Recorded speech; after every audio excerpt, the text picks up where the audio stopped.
now going to be moving on to our final storyteller of the day, which is Meredith Lee.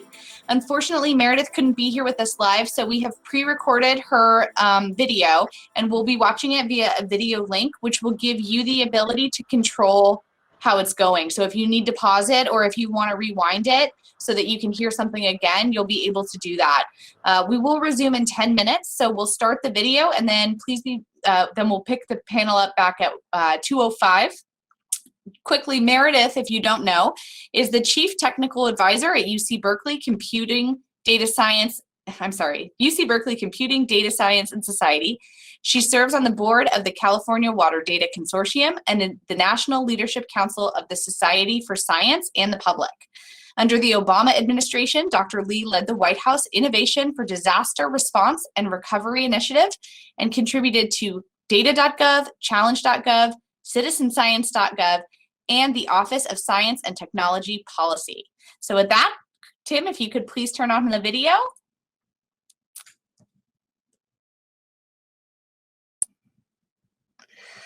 Well, that was great. That was a wonderful way to transition us into our final panel of the day. So I want to take this time to welcome up Tara Morin, President and CEO of the California Data Consortium, who you just heard about from Dr. Lee. Tara is the Chief Executive Officer for the California Water Data Consortium. She advances the goals of accessible and usable data for sustainable water management. Tara led the Sustainable Groundwater Program with Water in the West at Stanford University. Her research focuses on the technical requirements of sustainable water management, including data collection, sharing, and integration. So thanks so much, Tara. I will hand it over to you. Wonderful. Thank you so much, Katie. And thank you all so much for being here. I'm Tara Morin, as Katie just mentioned, CEO of the California Water Data Consortium. And just want to say a huge thank you to Katie, Chris, June, Sarah, and the event organizing team. I always love these events. There's so much energy in them. They're always incredibly well organized and topical. And so just really appreciate being here today. And of course, today's event is no exception. As we've already heard, the event is focused on expecting the unexpected. And what better tagline could you give to the last 2 years than really learning to expect the unexpected? And from the global pandemic to the social discord to historic droughts and wildfires, there are 3 key themes that have really come out of that for me and from the pandemic for me. And the first is the importance of credible science and information to support informed decision making. And the second is the critically important role that data and information play in building trust and partnerships to advance collective goals and mutually beneficial outcomes. And that's really what the California Water Data Consortium does. And then, of course, the third and final role is that of technology and the role of technology in changing the way that we think about or approach challenges. And so at the Water Data Consortium, we work in partnership with state agency representatives and non-state representatives to collectively identify the data needs of water users across a variety of sectors and leverage that expertise to develop innovative outcome-driven solutions to address California's most critical water challenges. And we do this through pilot projects that demonstrate the value of technology and open and transparent water data. And so I'm absolutely thrilled to have gathered an amazing group of individuals who are going to talk about some of the innovations in remote sensing technology for water management and how these and other remote sensing technologies can be used for practical applications through some of our pilot projects. And so it's within that context that I want to transition relatively quickly to our panel, as they really are the main attraction for today. And we have a lot of really incredible speakers on this panel, so I really am excited to hear from all of them. So I'm going to go ahead and briefly introduce our panelists. We have, as I mentioned, just a fantastic group of speakers here today. If you have not already done so, I would encourage you to read through their bios, which are available on the Summit website. And it's just an incredibly accomplished group of individuals, as will be evidenced by some of the projects that you're going to hear about today. So we're going to hear first from Robin Grimm, Senior Manager with Environmental Defense Fund's Water Information Systems, who will be presenting with support from Forrest Melton, Senior Research Scientist with NASA Ames, Cooperative for Research in Earth Science and Technology, and with the California State University, Monterey Bay. After that, we're going to hear from Christina Babbitt, Senior Manager of Environmental Defense Fund's California Groundwater Program and California Water Data Consortium Steering Committee member. After that, we'll hear from Michael George, Delta Water Master. And then we'll have Debbie Franco, who is the Managing Director of the Water Solutions Network and a board member with the California Water Data Consortium, who will be closing out our panel. And then we're planning to have time for discussion and questions at the end. So I will not be pausing between our panelists to take questions, but absolutely please drop them into the Q&A. We want to hear from you. We want to hear your questions, and we'll be tracking those. And ideally, we'll have time at the end of the panel to get to some of those. So with that, I'm going to hand things over to Robin. Thanks so much, Tara, and thanks to everybody out there for being here and for the interest in this topic. I am going to be presenting some slides on a project called OpenET. And I think a lot of you have probably heard or seen past presentations on this. We've been developing this platform for quite a few years now at this point. So to those of you who have heard of us and have seen some sort of version of this presentation before, apologies for some redundancies. I'll get into some updates as well towards the end. So hopefully there's something in here for everybody. I'll wait until Tara gets to the slides. Be a little bit of a lag. Okay, good to know. So apologies for that. It is showing as the right slide on my screen.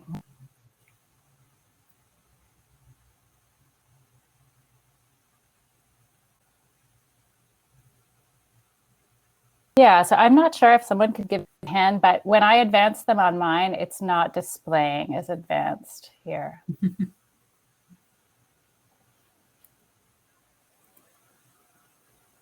I'm certainly not the person to give you a hand, but hopefully somebody else can. I see Tim popping on. Yeah, Tim Moran here. I'm actually sharing my screen. I can run the presentation and you guys. So Robin, if you want to go and I'll take control of the slides. Okay. Thanks, Tim. So if we could go to the OpenET title site, great, thank you. So as many of you are probably aware, I don't know really how this could have gone unaware for any of us out here in the West. This summer, an unprecedented 93% of the Western United States has experienced drought conditions. If you're like me and live in a city or suburb, you may have decided to water your lawn a day or two less over the course of the week, or are asking your kids to get out of the shower a little faster. Next slide. Of course, water managers and farmers that grow the food that we put on our plates are facing even more difficult challenges, right? Farmers are dealing with major water shortages, cuts of up to 100% from surface water supplies, trying to figure out what they can do to sustain their livelihoods and keep growing the food that we eat with a fraction of the water. Water managers are trying to figure out how to meet the demand for water and minimize impacts of water shortages to people, farms, and wildlife.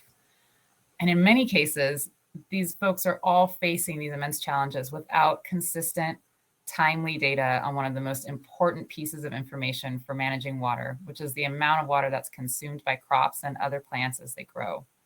To date, that data has been expensive and fragmented, and that is why OpenET came together. We're filling this huge data gap in water management. Next slide. OpenET is an online water data platform that's been under development, as I mentioned, for the past 4 years by scientists at more than a dozen organizations with the intent of improving water management across the West. It provides field scale evapotranspiration data across 17 Western states, much like you see here in the map with, of course, those other states added when we're going to go live in a month or so here. Next slide. I think most of the folks on the line are probably really tuned into water management and know this term, but I'll do a level set anyway, in case anyone is wondering what evapotranspiration is. The ET in OpenET stands for evapotranspiration. And that is the process by which water evaporates from the land surface and transpires from plants. It's actually the second largest component of the water cycle and can be thought of as the opposite of precipitation, in that it's water that's leaving the land surface and going back up into the atmosphere. In the West, we often pay close attention to precipitation, right? Water and snow, the largest component of the water cycle, to get a sense of how much water will be available. It's also critically important to understand how much water is being consumed, right? That ET. So managing water without ET data is kind of like trying to manage a household budget without really knowing how much money you're spending day to day. So let's talk a little bit more detail about how OpenET can help. And we'll go to the next slide. OpenET opens the door to many new water management strategies that haven't otherwise been possible at scale. There's a couple of applications of OpenET on this slide here. I'm going to pause just to give folks a moment to read, so I'm not reading a slide to you all.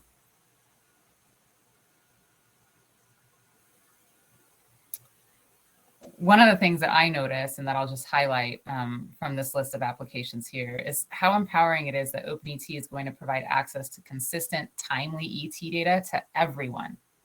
Right, this really helps drive and enable a lot of different types of locally driven solutions to water management challenges. And I think we've probably all heard the term water management is local, so that's really critical. It also helps to improve coordination between decision makers who may be operating at various scales, right, from the very local up through the state and federal level of decision making. So in just a little while, you'll hear about some of these applications from our other panelists here. You're going to hear about how a water district in the San Joaquin Valley is using OpenET to help develop more accurate water accounting and budgets with its landowners, and then also how OpenET is being used in the Delta by policymakers and farmers to simplify water use reporting required by law. I'm going to touch on a few of our other use cases as well at the end of this presentation, but wanted to also provide, as I promised, a few updates for any of you who've sort of been along with the OpenET team for the ride for the last 4 years. Next slide.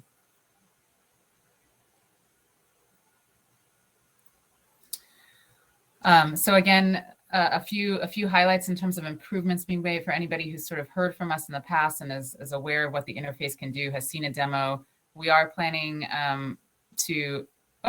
lost the slides, to give folks the ability to view the data in terms of acre feet. That's one of the things that came back to us as feedback in our beta release with an internal set of partners.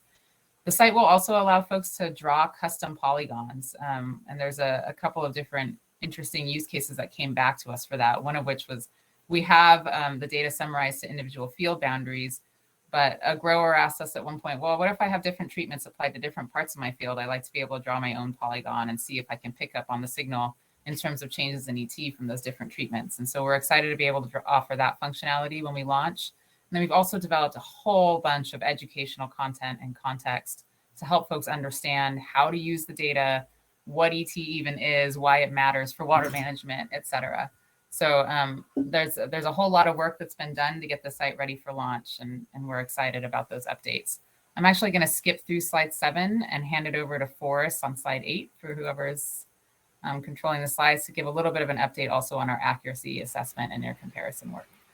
Sure, and I'll just mention, of course, given the focus of our panel, that the Data Explorer is intended primarily to let folks, anyone with a web browser and internet connection, be able to access and explore the information, get a sense as to how it looks like and how it might compare with other data they have or their experience. In addition, later this year, we will also be releasing the application programming interface, which is currently being tested by a number of our partners. And that will provide the automated programmatic access to information at scale that will allow integration of data from OpenET into a wide range of applications, including some of the applications we'll hear about later on the panel. So Tara mentioned, an important aspect of open data is credibility. And so for OpenET, one primary task that the team has undertaken is the largest accuracy assessment and intercomparison conducted to date for field scale remotely sensed information on evapotranspiration. We have used a two-phase approach, leveraging more than 160 flux tower observation data sets collected across the US. In the first phase, we took about 40% of those sites and conducted an open intercomparison for many of the models incorporated in OpenET. This was the first time they had been running a fully automated system at spatial scales the size of the Western US. So that allowed the team to identify systematic errors in the model implementation or biases as a result of physical assumptions within the model and correct them. Phase 2, which we're just completing now, has been conducted as a fully blind accuracy assessment. And so next slide, just to show you the results. This is what we're seeing. The tables at the bottom summarize the key accuracy metrics we've been using for monthly and daily data. At a monthly time step, we had 24 agricultural sites, cropland sites. For our daily and monthly time steps, the accuracy metrics we're using are the slope as a measure of bias, the mean absolute error and root mean square error as measure of expected error for any given time period and observation, and then the R-squared value as a measure of the extent to which the models are able to reproduce the variability within the ground-based data sets. Across the board, we're really encouraged by these initial results. Importantly, the ensemble value, the single value computed from the full ensemble, performs about as well or better than any individual model across our range of accuracy statistics. We're seeing a slope in the phase 1 results very close to 1, mean absolute error and RMSE values right around 15%, and at about 15 millimeters for the mean absolute error per month, and about 20 millimeters per month for RMSE, and R-squared values really strong at the monthly time step. 0.941 would be perfect. 0.9 is generally excellent, and similar results for the daily at the daily time step. Bit more noise, bit more scatter as we would expect, but overall very strong accuracy statistics. And then what's really important here when we look at figure 1 and figure 2, these are the summaries for all sites for which we had a full growing season or a full water year's worth of data. And based on the slope and bias errors, we would expect that a lot of the errors we're seeing at the monthly time step are random. And that as we aggregate across over larger time periods and across sites, those errors collapse. And what we're seeing for the growing season is that all models are within plus or minus 6% of our ground-based measurements on average. And for the water years, a little bit more error in the winter, but still within plus or minus 10%. So really encouraging. Phase 2 results, I will say, are very consistent with this. We were actually hoping for a modest improvement, but overall seeing very consistent results in phase 2. So I think as we release these results as part of the OpenET launch, this will be important for helping partners understand the accuracy they can expect from the OpenET data. Next slide. Thanks so much, Forrest. Back to you, Robin. Thanks, Forrest. Always nice to have one of the technical team members here to explain those particular slides. So really appreciate it, Forrest. The last slide that I'll sort of leave with is this is a map showing our use case partnerships. So Forrest and Tara both mentioned the importance of credibility. You know, the flip side of that coin is actually working with end users at a variety of scales and who are interested in the data for a bunch of different purposes to build that trust, build that ownership, get some of those stories of how the data is being used out there on the ground to encourage others and inspire others to use it in similar ways. And so we really prioritize that for the OpenET work, have a good network of use case partners and working group members who have been advising us along the way and giving us some really great feedback. We're, if any of you are out there in the audience, really grateful for all of your participation. And like I said earlier, you're going to hear a little bit more about the Delta and the Rosedale Rio Bravo Water Storage District applications, staying focused on California for the most part in this panel. But just because I think it's interesting to hear about some of the other ways OpenET is being applied out there, I'll just really briefly touch on a few others before I hand it over to Christina. So in Arizona, OpenET is being used by the Salt River Project to help understand changes in ET and watershed hydrology as a result of recent fires or controlled burns. And going forward, SRP is looking to use OpenET to help them track changes in ET at new and ongoing treatment sites across the watershed. So we're excited to continue to work with them and sort of test the viability of this particular application for the models. In Colorado, a group of ranchers is using OpenET to track changes in consumptive use for deficit irrigated pasture and to test the viability of this tool for other similar programs across the Colorado River Basin. Of course, being able to implement those types of programs at scale really does hinge on a cheap and cost-effective way of tracking changes in consumptive use. So we're excited about that demonstration project as well. And then finally, I'll just mention in Oregon, state lawmakers recently passed legislation requiring the development of groundwater budgets for all basins. And that legislation was introduced by Mark Owens, a representative in the Harney Basin in Eastern Oregon, with the intent of utilizing data from OpenET to help create those groundwater budgets. He's actually already used ET data for another application, which is to help him reduce applied irrigation on his own fields. And he's thinking about it also for that sort of broader water management purpose. Again, we're excited to say that we're going to be launching the website in the next month or so that applications will no longer be limited to the ones you see on this map. In that time, at that time, any farmer or water manager or policymaker, you all will be able to go to OpenET, zoom in on your region of interest and get near real-time, ET data. And it's leveling the playing field, right? We're putting ET data at the fingertips of all farmers and water managers, big and small alike, to help them manage one of our most essential natural resources. And we're very excited to be at this juncture. And again, thank you for the time and interest. And I'll pass it on to Christina to talk about one of the exciting applications of the tool.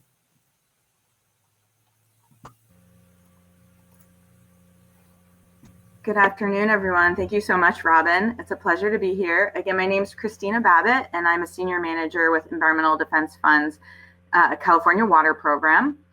So in following on Robin's presentation, I'm going to share more about some of the work we're doing to leverage the OpenET data in the development of an open source water accounting and trading platform in California.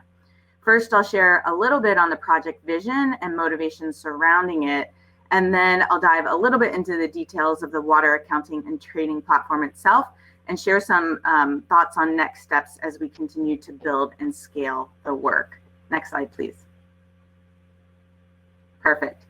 So California's Sustainable Groundwater Management Act was passed nearly 7 years ago, and many local agencies and stakeholder groups continue to struggle with how to collect and use the information to inform their groundwater basin decisions and management decisions more holistically, and translating those decisions into management actions within their basin.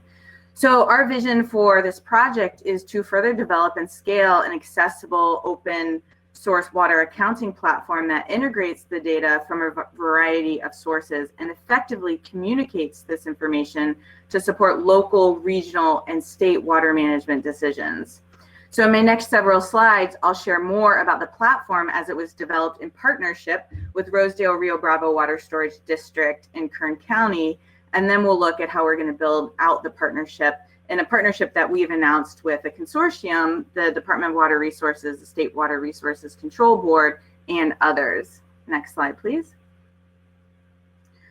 So for those of you who are not familiar with Rosedale, the district is located in the San Joaquin Valley in Kern County, which is really the heart of groundwater overdraft. The district is approximately 44,000 acres, and about half of their irrigated acreage is planted in permanent crops. Under the Sustainable Groundwater Management Act, the district and the basin is also designated as critically overdrafted. Next slide, please. So beginning in 2018, EDF worked with Rosedale to co-develop an open source water accounting and trading platform. And this screen shows a screenshot of the Rosedale accounting homepage. And the purpose of developing this platform was really threefold. First, we wanted to enable water managers and farmers to develop more accurate water budgets, to facilitate water trading, and third, help minimize undesirable results through the use of a groundwater modeling decision support tool. And we had a number of wonderful partners supporting the development of this project, including Sitka Technology Group, Westwater Research, the OpenET team, and Olson Engineering. Next slide, please. Perfect. And as we dive into this work, I think it's really important to mention that the platform was co-created with water managers and landowners in Rosedale.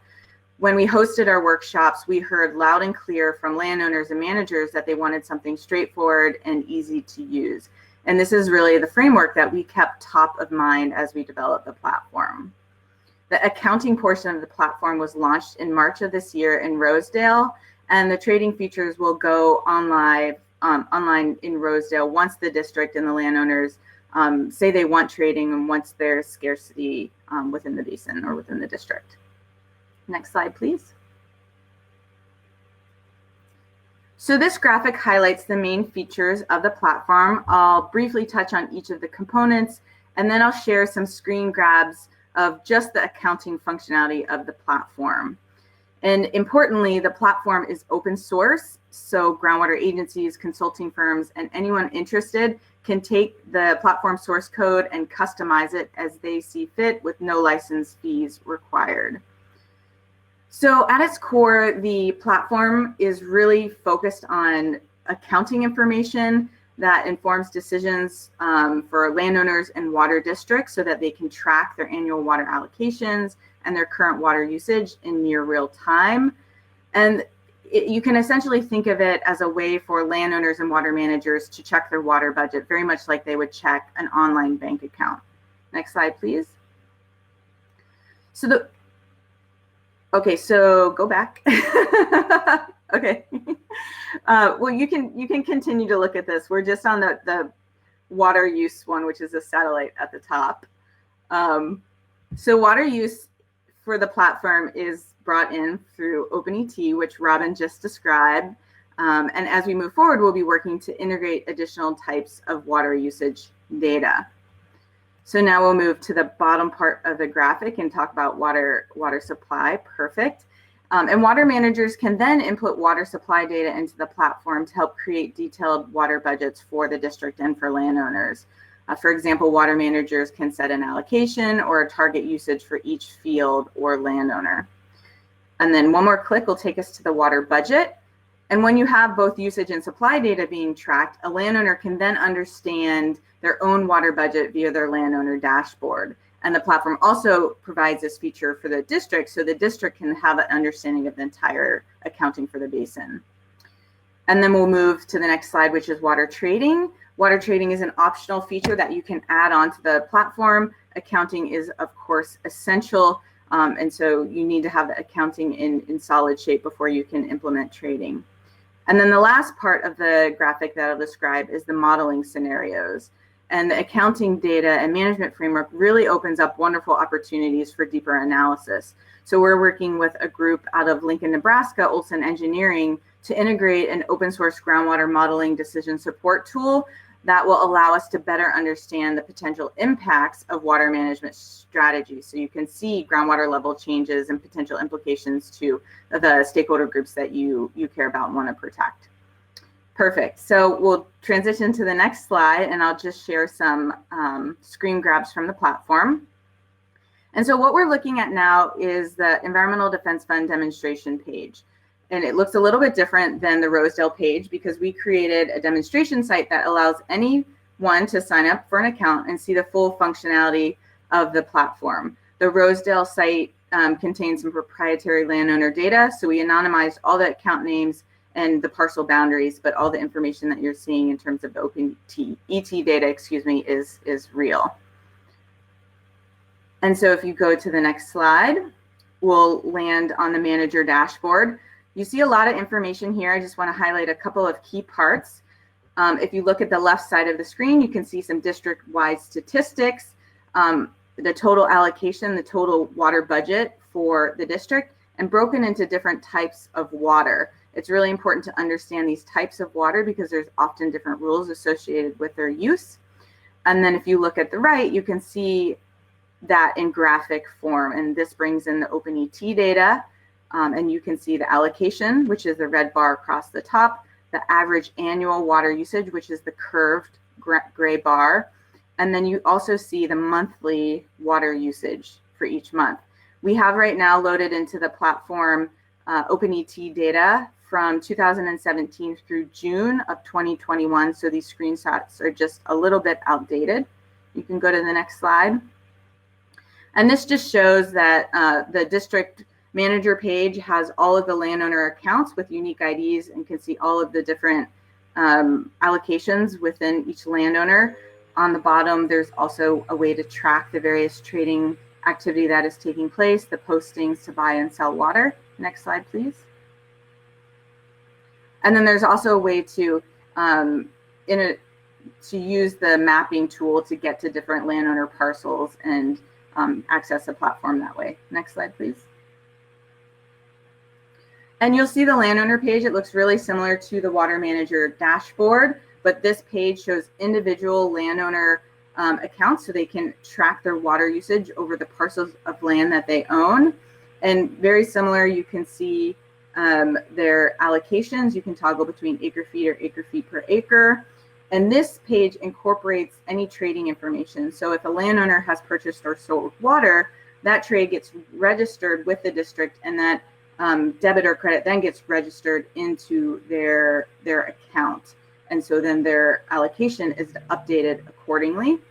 And then on the right side, you get to see the OpenET water usage data for each individual landowner.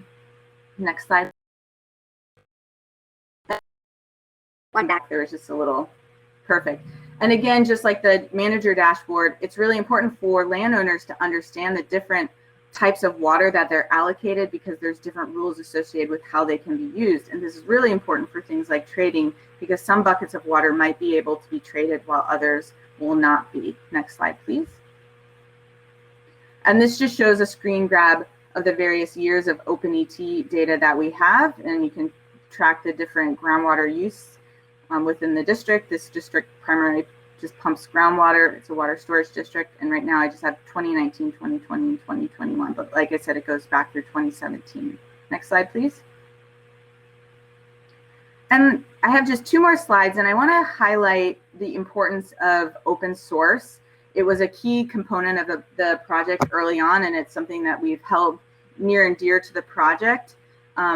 The open source nature of the platform means that all the code for the platform is open. It doesn't mean that the data within the platform are open, but by doing this, it allows others, other water agencies, other consulting firms to take it to add to the platform to meet a greater collective need and really move the needle on the platform and improve the functionality for a greater group of agencies. And this really also allows us to take advantage of different investments and private investments or public sector funding to improve the platform for the benefit of a larger group. And so hopefully this brings down the cost and makes the platform more scalable. Next slide. And moving forward, I mentioned a partnership with the California Water Data Consortium, the Department of Water Resources, the State Water Resources Control Board, and many others to further build and expand the platform. In doing that, we'll be focusing on 4 key areas. We'll be focusing on the integration of additional data inputs, for example, supporting the integration of meter data, expanding the platform's accounting features, so bringing in water level data. We'll also be working closely with a consortium in their work to co-develop common groundwater data standards that will be used in the platform. And we'll be integrating the open source scenario planning and visualization tool and providing those features to stakeholders. And the last slide, the next and last slide, just provides some additional resources if you want to learn more. The demonstration platform that I highlighted today, we've pulled together a nice story map. And for those who are interested in the source code, we've also provided that. And with that, thank you so much for your time. I really appreciate it. And I will turn it over to Mr. Michael George.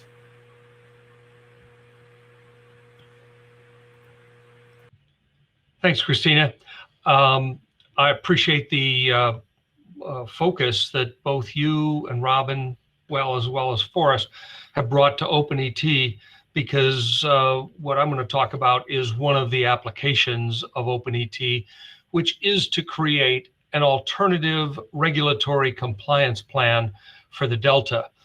And the way this came together was conceptually to close the gap between the Water Board's legacy water rights information management system and these new tools that help us to understand data more thoroughly and closer to real time. Next slide, please, Tim. This alternative compliance plan was developed by water users in the Delta. So I'm a regulator, Delta Water Master, and we've been, my office has been deeply involved in this, but it really came out of the water users themselves to who understand water use in the Delta best of anyone. So just 3 quick slides to talk about why the Delta is so complex in terms of gathering water use data for agricultural purposes. The Delta obviously drains about 40% of the landmass of California and acts as the hub for the water supply system for the state. Next slide, please. This is another look at the Delta from a Google Earth shot.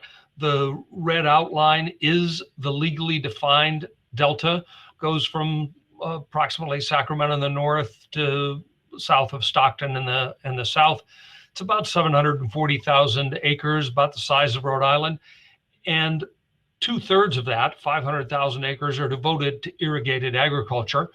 And that agriculture takes place within a variety of islands that are protected by about 1,000 miles of levees. So it's a pretty complex place in terms of its physical location, how it relates between tides and river, and how it's divided into these islands and channels. So next slide, please. It's also important to understand that it's complex from a management standpoint. So this is the same Delta, but now the outlines are the various agencies within the Delta that have some responsibility for managing water use. So I think of these various agencies as our constituencies as well as our regulated community. At the end of the last drought, the state of California recognized that our data were inadequate to manage in times of shortage. And so at the end of that drought, the legislature passed a new law which allowed the water board and the Delta Water Master to require measurement of water use within the Delta. So not just reporting estimated water use, but measuring it so as to do a better job of managing it. Next slide, please.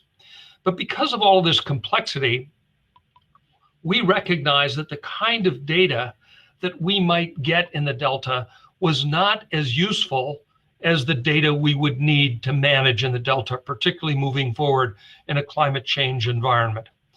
We needed more consistency rather than individual farmers reporting their water use through various different methods and with different equipment. We understood that we needed to be more timely instead of having it come into us once a year, well after the fact, in the middle of the following year. Timeliness was important. We wanted it to be machine readable so that it could be useful for a whole variety of uses. We needed, therefore, to have the associated metadata. Very important, as both Robin and Christina mentioned, is this geospatial reference. You've got to know the little piece of the Delta that you're dealing with. You've got to have a high level of quality assurance that Forrest mentioned. And that's important not just because the data is accurate, but because it is reliable. It is viewed as the reference information. And that means it's also got to be readily accessible. So all of this came to be available through OpenET, and the consortium, which was developing this alternative compliance plan, has been involved as a user case almost from the beginning of OpenET. Next slide, please. So I can save time on this one because you've already heard a lot about what OpenET is, but it gives us really marvelous data able to be managed and sliced and diced and applied with incredible resolution. Next slide, please. So what we decided, or what the consortium decided with the approval of the Delta Water Master, was that we would pivot temporarily away from measuring each diversion, which came to be seen as a fool's errand just because it was so complicated, so difficult, with twice-a-day tidal movements, with the difference in water, the head of the water outside the levee to inside the levee, et cetera. So the consortium came up with this alternative compliance plan and is currently in the process of accepting applications. Importantly, anybody who wants to be covered by this alternative plan of compliance has to come with information on their specific claim of right, whether it's riparian or pre-14 or et cetera. And importantly, they have to draw and deliver what Christina was talking about, that geospatial reference, the polygon that encapsulates or shows in a GIS interface where the place of use for that water right is. Something we've never had. If you went to the Water Board's legacy system, we've got maps that sometimes are hand-drawn, sometimes they're just superimposed on an assessor's parcel map or something else. This is the first time we're going to have user-verified geospatial reference that is kind of the ticket of entry into the world of OpenET. And it allows us, therefore, to match the participant's place of use with information available from OpenET for what is the crop water use within that geospatial reference, within that polygon. And finally, it provides the ability for this alternative compliance plan to provide for each user the individual report that they need to supply to the Delta Water Master, to the Water Board. It allows that participant to review it, to confirm that it's accurate, to go through a correction loop if necessary, and ultimately to submit it. So it's much less expensive, much less invasive. And that's one of the reasons why the water users were interested in it. But from our perspective as a regulator, it also gives us those other attributes of higher reliability, more timeliness, more consistency across all the water users. Next slide, please. Now, that doesn't mean that we have given up on correlating diversions with use. We are deferring that, but as part of the Delta Alternative Compliance Plan, the consortium is also creating a network of measured, telemetered diversions where we've got meters in the field to help us, number one, ground truth what we're doing with OpenET, but also to support the research to get those correlations going forward. So this is a step along the way, but it's a huge step forward. Next slide, please. So if you want to know more, there's my contact information, but I want to emphasize, next slide, please, that the work here is being done by a broad consortium of water users, including all those that you see on the slide. So with that, I'll turn it over to Debbie. You're up next. Thank you. Thank you, Michael. And hopefully I'm going to show up at some point. I assume you guys can hear me. Great. All right. Thank you so much, Michael and Robin, Forrest, and Christina. I find the work that has been done collaboratively on OpenET, the accounting tool, and now the application in the Delta, to be such an inspirational example of the power of bringing people together, but most importantly of starting with the folks who actually are the ones who will be using the data. That's kind of a transformational thing. And now you all can see the fruits of that labor, and how it's blossomed into 3 really stellar projects. I am going to talk to you about LiDAR. I just want to say up front that I am not at all an expert in LiDAR. I have no technical skill set at all. So please, if I say something, I may well say something that is not technically correct. And if we were in person, I would invite our team members who are present to correct me, but we're not. So they could feel free to correct me in the chat. Luckily, we do have a marvelous LiDAR team that is facilitating this pilot project for the consortium. I wish I could name everyone. I did run through the participant list, and I saw Martha Davis, who's part of our team, and David. I've lost his last name. I just talked to him yesterday. Anyway, from Natural Resources Agency, and the team is made up of a great group of folks. We have state and federal agency participants, water managers, NGOs, again, with the idea, and we've done outreach meetings to bring in a broader array of stakeholders, meeting with folks who are using LiDAR, folks who are collecting LiDAR, and then the vendors who are providing the services to collect the data and understand it. And all of this is only possible with the interest and the participation of all those folks. Go ahead to the next slide, please. So I chose a picture which unfortunately is a little difficult to read, because this is my basic understanding of LiDAR.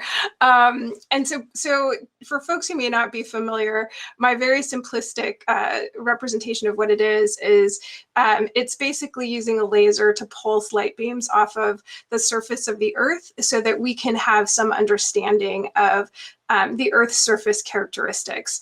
It also gets paired with other kinds of data, and especially when we use it in water applications, like if we want to understand the snowpack, there's other data that's combined with the LiDAR data that helps us to understand the water content in our snowpack in kind of a transformational way we've been using over the last several years in California. It can also help us understand stream depth and stream bed contours. There's a whole effort looking at the coastline of California. And so it's a really helpful tool, and it's even a more helpful tool when it's used in combination with other tools. I first became aware of LiDAR and learned the very basic things that I know about LiDAR several years ago when I worked for the state and the Governor's Office of Planning and Research, when there was a conversation about the potential value of having statewide LiDAR data available. The idea was that if we could collect the data, if the state collected the data, first off, it would create some data access equity, because then everyone would have access to high quality data to inform their decision making.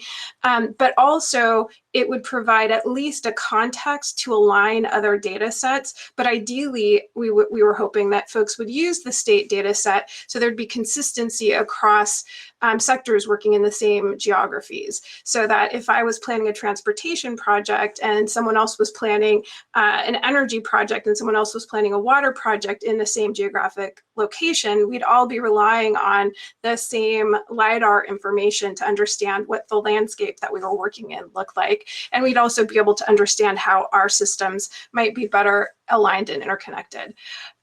So it was a great idea and plan, and then COVID hit. And so unfortunately that was part of the budget that ended up getting revised substantially, and that piece of the budget fell out.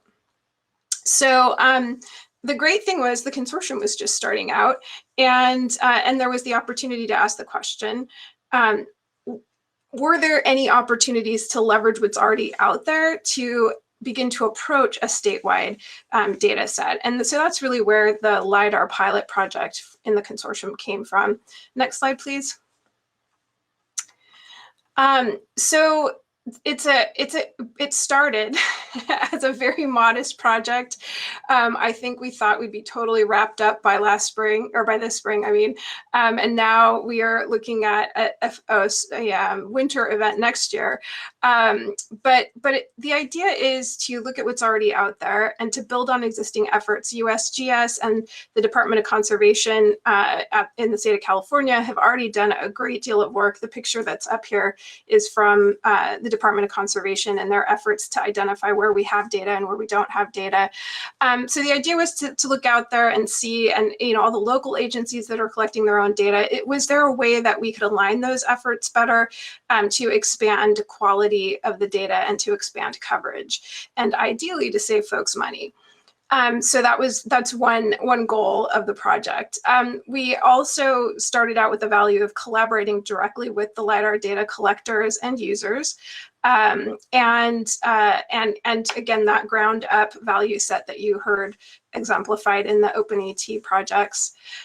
We also are interested in collaborating with data owners to identify and address barriers to data sharing. This is a problem across all of our data. There are privacy issues, there are proprietary issues, et cetera. And so in as much as the data owners are interested in and willing to collaborate with us, we'd like to do some work looking at what the barriers are and finding ways to overcome them. And then we want to identify opportunities to expand access to LiDAR data. That we actually have some really good hubs of data around the state that are more or less publicly available. And ideally, we'd like to see more of that data be in the public sphere. And then as all things data, we want to be able to build alignment around core standards and protocols, again, to expand our capacity to be able to align data sets and to be able to use them in relationship with each other. So we are just in the swing of this project. As I said, we've got a great team, and we have a pretty impressive array of stakeholders who have shown up and expressed interest. It turned from something that was going to be a very modest half-day workshop to something that will probably be more like a full-day conference. But we would love to have as many folks who are interested engaged in the conversation. If you have technical folks in your agencies who collect LiDAR, who are interested in using LiDAR, we'd love to add them to our array of folks who are part of the conversation, because ultimately this is going to be a ground up and we're building the plane while we fly it kind of activity, which is exciting. So feel free to reach out to Tara or to myself if you're interested in participating, and we will make sure that the CADC distribution list gets the invitation to the event next winter. And with that, I'll turn it back to Tara. Thank you, Debbie, and a huge thank you to all of our panelists. Just really appreciate hearing data in action and how it's really informing how these technologies have really transformed and are transforming water management decisions here in California, but beyond.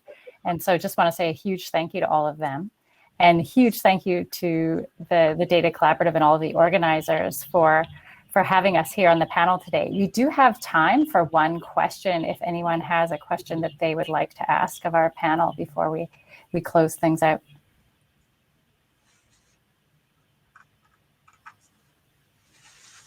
All right.